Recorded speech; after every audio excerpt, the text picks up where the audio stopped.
Bonjour et bienvenue dans cette nouvelle vidéo. Je suis ravie de vous retrouver pour aujourd'hui partager avec vous sur le thème de la colère. On sait tous ce que c'est d'être en colère, on a tous été un jour en colère. La colère est un sentiment qui vient de l'émotion de la peur. Elle est souvent destructive, stressante et peut avoir des conséquences importantes sur nous, mais également sur nos extérieurs. La colère est souvent inconsciente, elle est vécue par automatisme. Elle vient en général d'un trop-plein de ressentis qui sont non exprimés et à un moment ça déborde. La colère que l'on ressent, même si elle paraît être dirigée vers quelqu'un, est au final une colère dirigée envers nous-mêmes. Colère de subir quelque chose, colère de ne pas arriver à faire autrement, ou de ne pas être assez, ou d'être trop d'une certaine façon. C'est souvent une impuissance à être ou à agir autrement. La vie nous renvoie toujours ce que l'on est à l'intérieur, ce que l'on a à l'intérieur de nous-mêmes. Donc c'est à nous que s'adresse cette colère. La colère entraîne un mal-être interne, un conflit interne, et cela déstabilise notre équilibre de vie.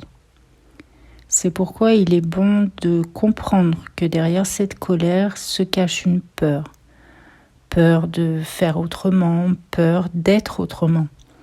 Peur de créer du nouveau, peur de l'inconnu, peur d'être soi-même, peur de son propre pouvoir personnel, de ses propres capacités, peur également de sortir de sa zone de confort, des conditionnements et de l'illusion dans laquelle on vit. Mais il est important d'exprimer ce que l'on ressent, de ne pas refouler nos ressentis et perceptions au fond de nous, car cela nous ronge de l'intérieur. Il est donc important d'apprendre à nous exprimer au fur et à mesure pour éviter les débordements et les regrets de certaines situations de colère. S'exprimer en étant dans la bienveillance envers soi, mais aussi envers les autres, car ils ne sont qu'une partie du miroir de la vie.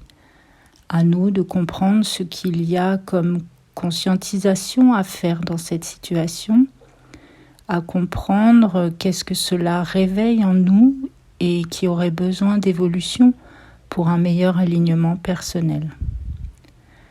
Tant que nous sommes dans la bienveillance et que les choses sont exprimées calmement et sereinement, peu importe comment cela est pris en face, l'autre reçoit et comprend selon ce qu'il est et ce qu'il croit, mais pas selon ce qu'on est nous. Une réaction est toujours liée à la personne qui réagit, pas à ce qu'elle a en face. Mais si besoin, il est important de décharger nos surcharges émotionnelles afin d'éviter des situations insupportables et un conflit interne important. Chacun trouvera sa méthode selon ses besoins personnels, celle qui lui correspond, qui sera efficace pour lui. Cela peut être le sport, la musique, la créativité, la nature, les animaux, l'ancrage ou encore la méditation. Et dans certains cas, il peut être nécessaire de consulter un thérapeute ou tout autre professionnel adapté à nos besoins. Peu importe la méthode, du moment qu'elle est efficace pour vous. Mais il est important de le faire afin d'aller vers un meilleur épanouissement personnel et retrouver son autonomie d'être. Voilà, j'espère que vous avancez tous vers un meilleur alignement personnel, que chacun de vous a retrouvé ou retrouvera la responsabilité de son être et de sa vie. Je vous remercie pour votre présence, vos partages et je vous remercie de contribuer à faire connaître cette chaîne, ainsi que le compte Instagram où je suis présente quotidiennement. Je vous remercie et je remercie tout particulièrement toutes les personnes qui ont choisi de contribuer à mon travail et au contenu gratuit que je vous propose en me faisant un don. Merci à tous. Je vous dis à bientôt pour un nouveau sujet de vidéo et surtout prenez soin de vous.